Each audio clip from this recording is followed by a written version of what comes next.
welcome to STEAM Time with Sarah. My name is Sarah and I'm the STEAM educator at the Greensboro Children's Museum.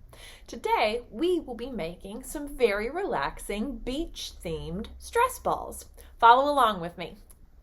For this activity, you'll need a balloon, some hand sanitizer, a filter that you could also make out of the top of a water bottle, some water beads, and some regular craft beads.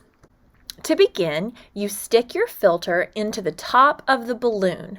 This will help you when you add your water, your hand sanitizer, your beads, and your sparkles. The first step is to add your water beads. If you have water beads, you know that they'll begin to expand as soon as the water is put into the balloon. After you add your water beads, it's time to use regular craft beads. You can use any kind of beads that you would prefer. After adding the beads, it's time for my favorite part, adding sparkles. I chose silver sparkles, but you can use any kind of sparkles that you have on hand. Next, fill your balloon with water. Not too much water, but just enough so it will have a nice squishy stress ball consistency. Finally, add 2 drops of regular hand sanitizer into your stress ball.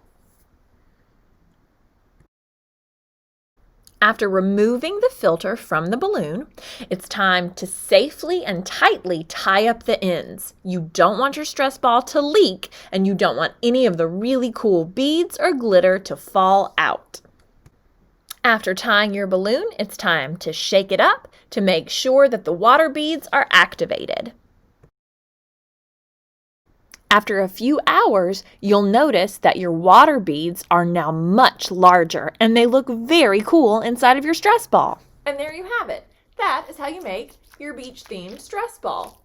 If you don't have all of the supplies that I've listed around your house, I'm sure you can find some different ones to make something very similar. If you do, please share your ideas with us on our Facebook or our Instagram.